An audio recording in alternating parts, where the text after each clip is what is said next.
आप सभी को नमस्कार। हम नीलेश बाबू, जैसा कि आप जानते हैं, मैं इंटरव्यू लेने के क्रम में आ गया हूं। मेरे सामने जो देख रहे हैं शख्सियत, यह जाने माने सामाजिक चिंतक एवं लेखक हैं। इनका नाम है मनोज मानव। भैया, आपका मेरे चैनल पे स्वागत है। बहुत बहुत धन्यवाद। और आपको नववर्ष की बधाई, शुभकामनाएं। आपके दर्शकों को भी नववर्ष की बधाई और शुभकामनाएं। तो ये हैं मनोज मानव भैया। भैया, सबसे पहले तो आप अपना परिचय हमारे दर्शकों को देने का काम करिए, जिससे कि हमारे दर्शक जान सकें। और मैं मनोज मानव के रूप में मुझे लोग जानते हैं। मैं कुशीनगर से हूँ और कुशीनगर से और लखनऊ तक की इस यात्रा में मेरा एक संघर्ष रहा है 15 सालों का। और उन संघर्षों के दौरान,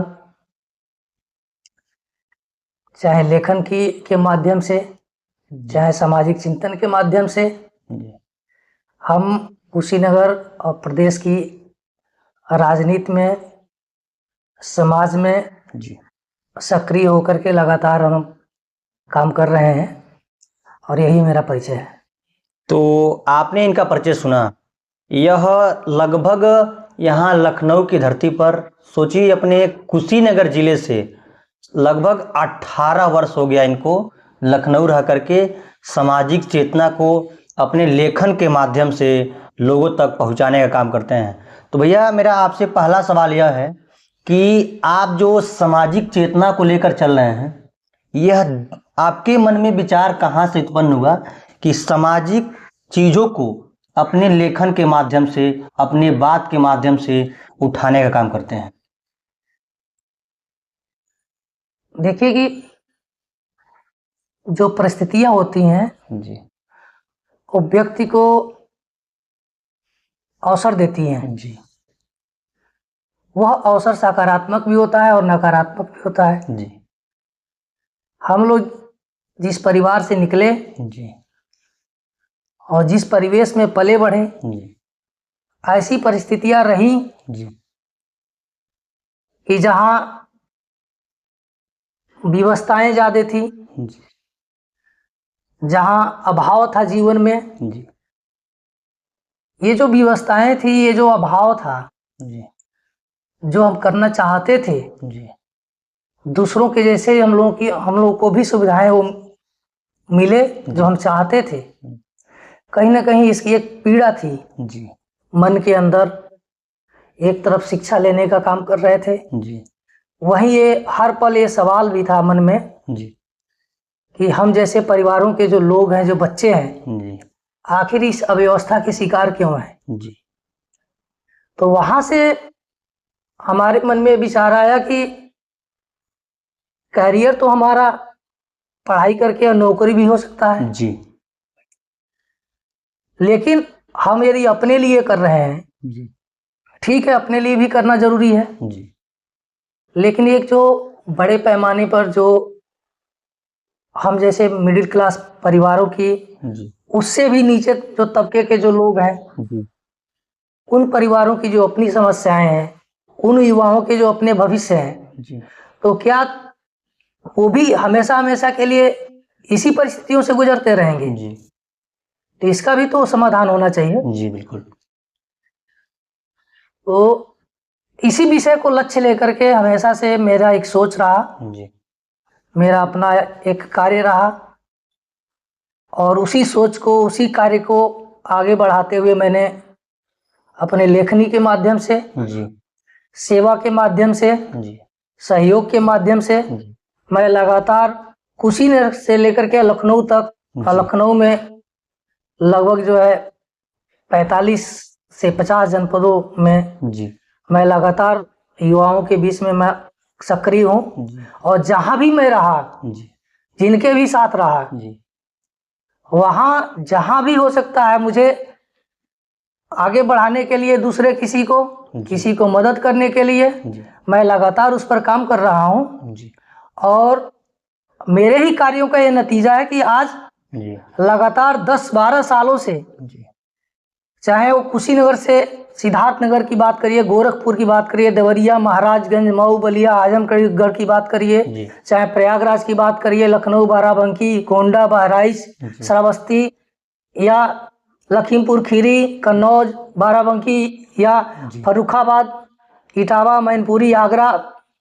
तो मेरा एक पहले से रहा कि यदि इन वर्गों के युवा जो हैं जी वो सशक्त हो, उनका एक पहचान बने, वो आगे आए, वो देखे कि किस तरीके से मुख्य धारा में जुड़ करके खड़ा होकर के और समाज को बदल सकते हैं। जी तो मेरा जो चिंतन रहा, जी जो जहां से मैं निकल करके आगे बढ़ा, तो मैं सिर्फ अपनी चिंता नहीं उसे महसूस किया, मैंने सबकी चिंताओं को मैंने समझा, जी सबके दुखों को मैंने समझा और उसी क्रम में मैं लगातार काम कर रहा हूं।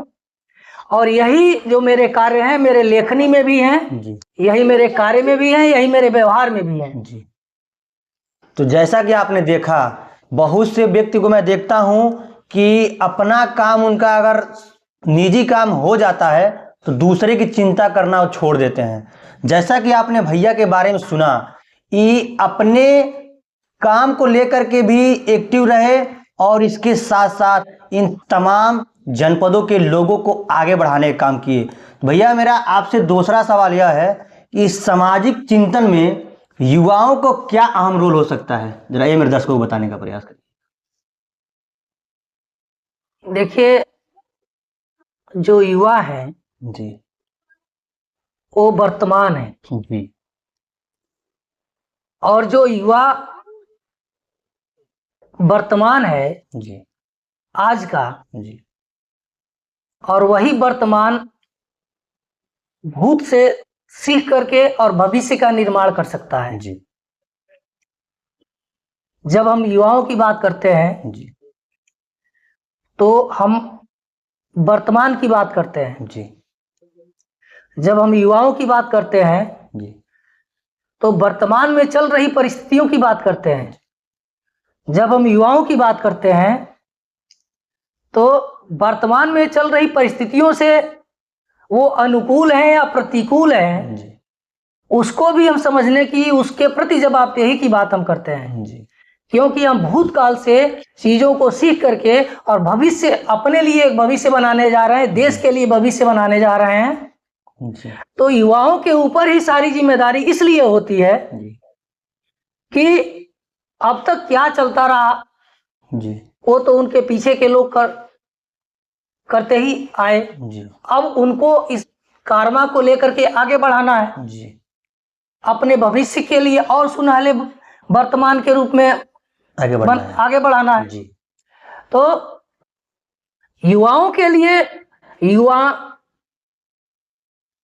नींव है समाज की, जी युवा विचारों की नींव है। जी युवा वो पहले जाने जी कि यदि वो युवा है और इस परिवेश में वो उसका कोई महत्व है तो वो महत्व क्यों है, जी सही रास्ता क्या है, गलत रास्ता क्या है, जी इस देश के निर्माण में सही लोगों की क्या भूमिका है, जी और कौन से ऐसे लोग हैं कि जिनकी कोई भूमिका न रही, उसके वो जो है दूसरे रास्ते से आ रहे हैं, जी और हमको किस रास्ते से चलना है।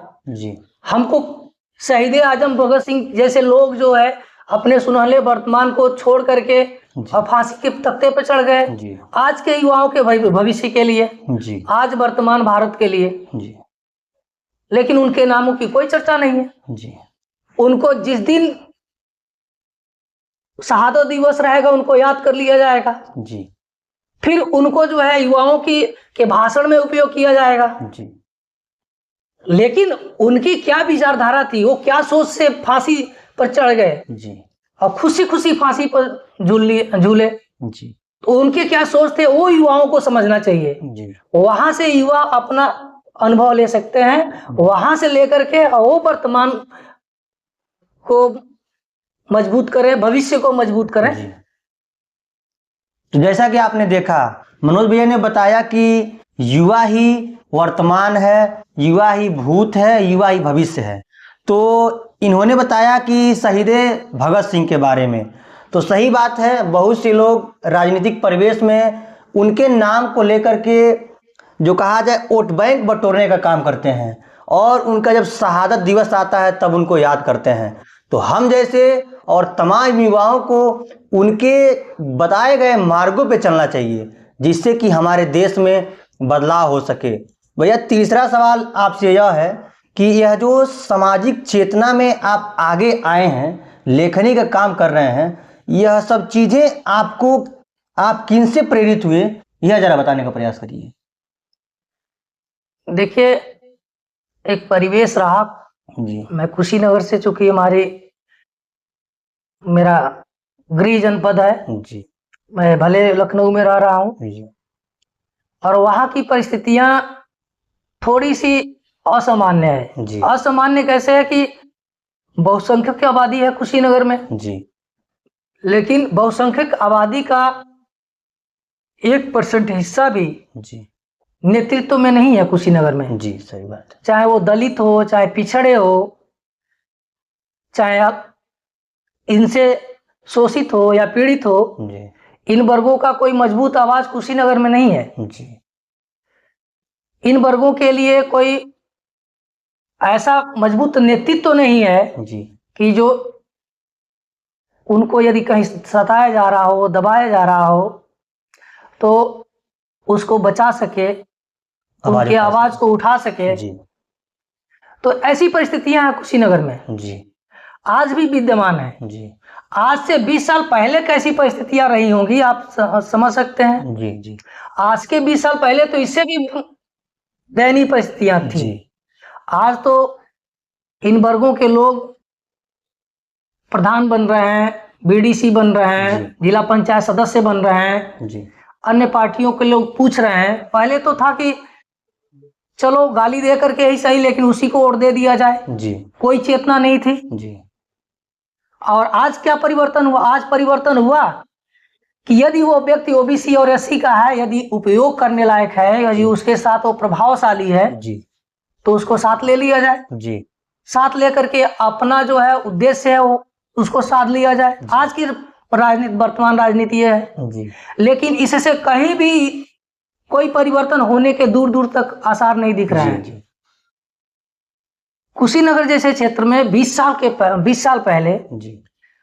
जब कहीं दूर दूर तक कोई इस तरीके का नेतृत्व नहीं था, जी तो आप सोच सकते हैं कि कैसी परिस्थितियां रही होंगी। जी कई सारे जो है मामले हुए कुशीनगर में, दलितों के साथ, पिछड़ों के साथ। जी आज भी उत्पीड़न हो रहा है जी और लोग थाने से लौटा दिए जाते हैं, जी नहीं सुनवाई होती है, जी आवाज नहीं उनका दब पाता है। तो उस समय में मेरे तत्कालीन परिस्थितियों में भी इस तरीके के माहौल थे, इससे भीषण माहौल थे। जी और ऐसे माहौल थे कि जब वहां उपेक्षाएं मिली झेलने को, जी वहां अपमान मिला झेलने के लिए, जी तो जब उपेक्षाएं और अपमान जो है से सामना आपका होगा, जी तो आप अपने रास्ते को खोजेंगे ही खोजेंगे। जी, बिल्कुल। जब आपको सम्मान नहीं मिलेगा, जब आपको अलग छाट करके विचारधारा के नाम पर बैठाया जाएगा, ठीक, तो जो रास्ता देगा आपको, जो सम्मान देगा, आप उसके दरवाजे पर जाएंगे। तो ऐसी परिस्थितियों में से सामना पड़ा हमारे परिवार का, हमारा। तो धीरे धीरे हम बहुजन महापुरुषों के संघर्षों के रास्ते पर आगे बढ़े। वहां जब उनके संघर्षों के रास्ते पर आगे बढ़े, तो वहां हमको चेतना से हम लैस हुए, हमको विचारों से मैं लैस हुआ, वहां जागरूक हुआ। और जब जागरूक हुआ तो मैं देखा कि समस्या का जड़ क्या है। आज भी क्यों कुशीनगर में 90% लोग नेतृत्व विहीन है, और इसका समाधान कैसे होगा, किस तरीके से जो है इन समस्याओं को हम दूर करेंगे। और आज भी दूर दूर तक कहीं इसका कोई नहीं हो रहा है, दूर दूर तक कोई नहीं दिख रहा है। और ये एक बड़ा विकट सवाल है, जबकि वही कुशीनगर तथागत बुद्ध की धरती दुनिया का सबसे बड़ा, विश्व का सबसे बड़ा केंद्र है, पवित्र स्थल है। और वही कुशीनगर की धरती से जहां बहुजन विचार वहां से पनपा, जी भगवान बुद्ध जैसे लोग बहुजन विचारधाराओं के जो प्रेरणा स्रोत रहे, जो आधार स्तंभ हैं, जी उन्हीं की वजह से आज बहुजन विचार इस देश के अंदर आया, पूरे दुनिया के अंदर आया। लेकिन वहीं पर वो तथागत बुद्ध की धरती उपेक्षित है वहां के 90% लोगों के द्वारा। जी आखिर में ऐसा क्यों कहा, कौन सा कारण है, जी जी ये क्यों उपेक्षित हो रहा है कुशीनगर, जी क्यों ये विचारधारा से लोग आज भी वंचित हैं? जी तो एक कहीं न कहीं अभी जागृति बहुजन समाज में उसका अभाव है। जी जागृति भी होनी है, जी संगठन भी मजबूत बनने हैं, उसको एक साथ सही दिशा में चलना भी है। जी तो इन परिस्थितियों से सामना हो करके जी और मैंने सोचा कि जब हम अपने कुशीनगर का हम पहचान नहीं बना सकते, जी हम कुशीनगर को सम्मान नहीं दिला सकते कुशीनगर का नागरिक होकर के, जी तो फिर दूसरा कोई तो कुशीनगर का सम्मान बढ़ाने आएगा नहीं। नहीं कुशीनगर के 90% लोगों का ही तो जो उत्तरदायित्व है कि कुशीनगर का सम्मान बढ़े, जी जी उनका ही उत्तरदायित्व है कि वहां पर वो अपने नेतृत्व को स्थापित करें। जी जी कहीं दूसरे जिले से तो लोग आएंगे नहीं। चंद मुट्ठी भर लोग वहां बड़े बड़े नेतृत्व और पद ओहदा लेकर के बैठ जाते हैं जी और वहां का बहुजन समाज ताकता रहता है, कभी इसके पीछे भाग रहा है, कभी उसके पीछे भाग रहा है। जी और उसमें भी यदि 2-4 लोग निकलते हैं तो कभी वो सड़क के लिए भागते हैं, कभी पुलिया के लिए भागते हैं, कभी खड़ंजा के लिए भागते हैं। जी लेकिन है क्या वास्तविकता? जी वास्तविकता ये है कि जब आपके बहुजन समाज का कोई व्यक्ति जब बड़े पद पर जाएगा तो कोई भी जाएगा तो पुल पुलिया का निर्माण करेगा, जी जी कोई भी जाएगा खड़ंजा का निर्माण करेगा, जी कोई भी जाएगा रास्ते का निर्माण करेगा। जी लेकिन जब बहुजन समाज का नेतृत्व वहां पर जब जाएगा जी तो बहुजन समाज का वो नेतृत्व जी जी वहां सिर्फ पुल पुलिया खंजा तक सीमित नहीं रहेगा, वो देश के संसद भवन में जा करके और विधानसभा में जा करके बहुजन समाज की मूल समस्याओं को वहां उठाने का काम करेगा। जी जी वहां देखेगा कि वहां कौन सी, यदि कोई नौकरी निकलती है, जी कहीं कोई काम इस तरीके का होता है, जी एक प्रभाव पड़ेगा उसका जी जी सारा, वो हर क्षेत्र में 90% लोगों के लिए वो मददगार बनेगा। तो आज क्या है, आज सिर्फ ये है कि जातियों के नाम पर जी ओबीसी में, एससी में तमाम प्रकार के सामाजिक संगठन बने हुए जी। हैं, उनके तमाम लोग हैं, जी उनके अपने अपने लोग हैं जी और वो अपने अपने लोगों के लिए देख रहे हैं। जी तो जब इन परिस्थितियों में हम कठिन परिस्थितियों से जब हम सामना करेंगे, जी जब कठिन परिस्थितियों से हम लड़ाई लड़ेंगे, जी तो हमको जो हमारा मिशन है जी तब हमारा मिशन सफल होगा ना। जी जी सही बात। कि हम जो है केवल अपने कुछ लोगों के दायरे को हम उससे आगे निकलना ही नहीं देना चाहते हैं, जी हम सड़क पुल पुलिया से आगे बढ़ना ही नहीं चाहते हैं। जी हम कुशीनगर के पहचान है कुशीनगर का, जी हम तथागत बुद्ध के विचारों से कोई हम समझौता उनको हम उनके रास्ते पर चलना ही नहीं चाहते हैं। जी जब हम तथागत बुद्ध के रास्ते पर चलेंगे जी तब तो कुशीनगर के 90% बहुजनों का सम्मान होगा। जी जी ये इस चेतना से जब लैस होगा कुशीनगर, जी ये हमारी पीड़ा रही, इस परिवेश से मैं निकला, ये मेरा सोच था। जी। तो जैसा कि आपने देखा, भैया का यही कहना है कि 90% हम लोग शोषित वंचित बिलोंग करते हैं कुशीनगर से, लेकिन हम लोग की जो पहचान है उसको हम लोग पहचान नहीं पाते हैं। बहुत से लोग होते हैं, 2-4 लोग आगे बढ़ते हैं, तो जैसा भैया ने बताया पुल पुलिया एवं खड़ंजा के लिए वो लोग आगे आते हैं कि मंत्री जी, विधायक जी, ये मेरा काम हो जाए, वो मेरा काम हो जाए, लेकिन अपना असल नेतृत्व क्या है उसको नहीं पहचान पाते हैं। भैया के द्वारा भी जो कहा गया कि इसमें अपना नेतृत्व कर्ता चुनना चाहिए। पिछड़े बहुजन समाज के लोग आजकल इसमें भटक गए हैं, तो उन लोग को इन सब चीज़ों पे ध्यान देना चाहिए और जो अपना तथागत बुद्ध जी की धरती है उनमें हमारी क्या हकीकत है उसको जानने और पहचानने की पहले क्षमता आनी चाहिए। भैया मेरा तीसरा सवाल आपसे यह है कि आज के परिवेश में महिला जो हैं उनके लिए बड़ी विडंबना देखने को मिल रही है। बहुत से लोग होते हैं, अगर किसी घर में 3-4 बेटियां पैदा हो जाती हैं तो लोग अपने आप को बहुत वो समझने लगते हैं कि मैं अब गरीब हो जाऊंगा, बेटियां पैदा हुई हैं। तो उस पर आप क्या कहना चाहेंगे? देखिए,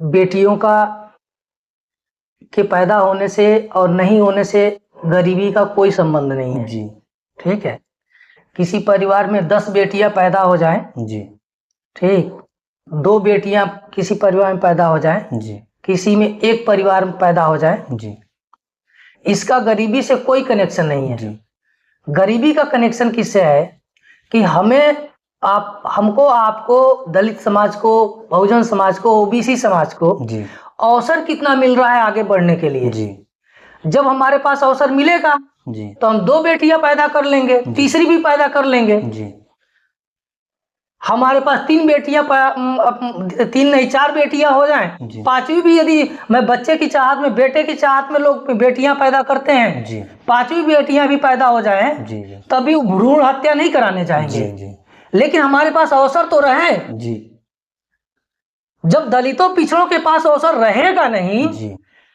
तो वो तो उसके लिए एक बेटी भी पैदा करना उसको जो है भारी भारी रहेगा भाई। जी जी जी और हकीकत ये इस दृष्टि से इस चीज को देखने की जरूरत है, जी और ये बात बताने की जरूरत है कि ये अवसर पर हमला कौन कर रहा है, कौन अवसर को छीन रहा है जी इनसे। जी और इतना विवश क्यों इस दलित पिछड़े समाज, बहुजन समाज को किया जा रहा है कि बेटी भी पैदा करना है तो उसके लिए भी सोचना है कि मैं पैदा करूं कि नहीं करूं। जी जी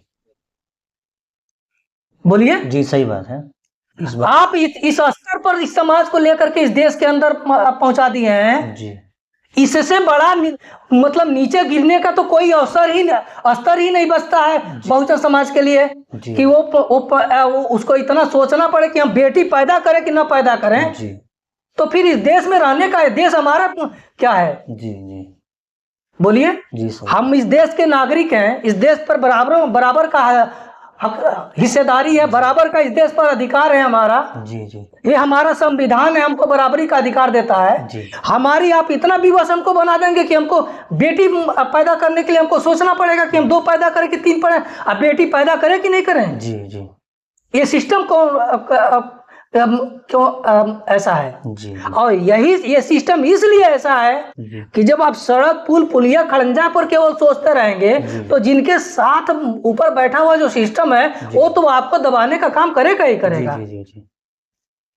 ये महत्वपूर्ण है। जी जी जी तो बात यहाँ 2 बेटी 4 बेटी पैदा करने की नहीं है। जी जी जी ठीक, बात यहाँ पर है कि हम बेटियां एक भी हमारे लिए मुश्किल है, जी 2 भी मुश्किल है, ठीक, हम 4 भी पैदा कर सकते हैं। हमारे पास संसाधन रहेगा तो हम करेंगे, नहीं रहेगा नहीं करेंगे। हम लगातार हमारे अवसरों पे हमला हो रहे हैं, हम नहीं कर सकते हैं। आज हम एक बेटी पढ़ाने के लिए संघर्ष कर रहे हैं, जी कल को हमारे बेटे जो है अपने माँ और बाप को, वर्तमान के लोग अपने माँ बाप को जो है 20 साल बाद वो जो है सेवा नहीं कर पाएंगे। वो कहेंगे कि हम अपने बच्चों को नहीं पढ़ा लिखा पा रहे हैं, हम आपको कैसे। तो ऐसे जो अपनी परिस्थितियां तो और इससे भयंकर होने जा रही है।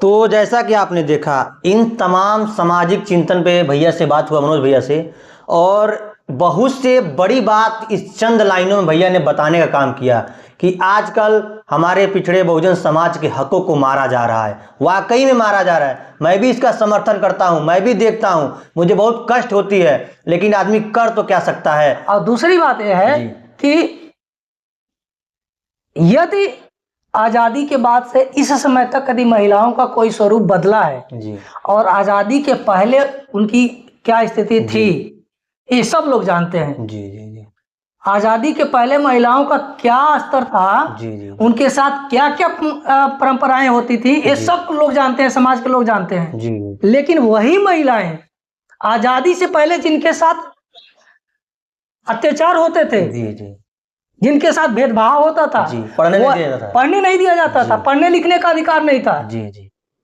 वही महिलाएं आज के समय में उनकी चिंता क्या है? जी आज के समय में उनकी चिंता पढ़ाई लिखाई की तो है जी, लेकिन यदि पढ़ लिख भी जो लिए हैं तो उनकी चिंता ये नहीं है कि हम पुरुषों के समान बराबरी के अधिकार पर के लिए हम संघर्ष करें। उनकी चिंता ये है कि हम पुरुषों के समान वास्तविक श्रृंगार के लिए हम न तैयार होने की कोई चिंता नहीं है जी वो काल्पनिक श्रृंगार में महिलाएं लगी हुई हैं जी जी काल्पनिक श्रृंगार में लगी हुई है जी जी और जितना जो है वास्तविक श्रृंगार की इनको जरूरत है कोई मतलब नहीं है जी काल्पनिक श्रृंगार है उसमें हजारों रुपये खर्च हो रहे हैं जी महिलाओं की जिम्मेदारी है ना कि महिलाओं को आगे बढ़ाएं जी जी माता सावित्रीबाई फुले ने 1840 में जी उस समय के जमाने में जी ठीक जी जी उस समय के जमाने में सावित्रीबाई फुले ज्योतिबा जी ने जो है स्कूल विद्यालय खोले उनको पढ़ाने लिखाने का जी महिलाओं की पीड़ा थी ना महिला ने एक समझा विडंबना आज की महिलाओं की पीड़ा क्या है आप बताइए आज की महिला जो पढ़ी लिखी है उसको उसकी पीड़ा क्या है आप खुद समझ करके देखिए जी जी जी तो ये जब महिलाएं स्वयं जो है अपने लिए चिंतित नहीं है जी जी जी पुरुष समाज हमेशा से जो है पुरुष प्रधान देश रहा है जी जी तो आज की महिलाओं को हम तो यही कहना चाहेंगे जी आज की लड़कियों को हम कहना चाहेंगे जी कि आजादी से पहले जो देश में जो परिस्थितियां थी आपके लिए यदि ये अवसर इस समय मिला है जी बाबा साहब डॉक्टर अंबेडकर के कारण मिला है जी ठीक है जी माता सावित्रीबाई फुले के कारण मिला है जी तो यदि ये अवसर मिला है तो इस अवसर का सही दिशा में वास्तविक श्रृंगार क्या है जी वास्तविक श्रृंगार है कि आपकी प्रतिष्ठा आगे बढ़े जी वास्तविक श्रृंगार है कि आप और सशक्त हो और मजबूत हो जी जी इस देश में पुरुषों के समान बराबरी हकदारी की लड़ाई लड़े जी ये वास्तविक श्रृंगार है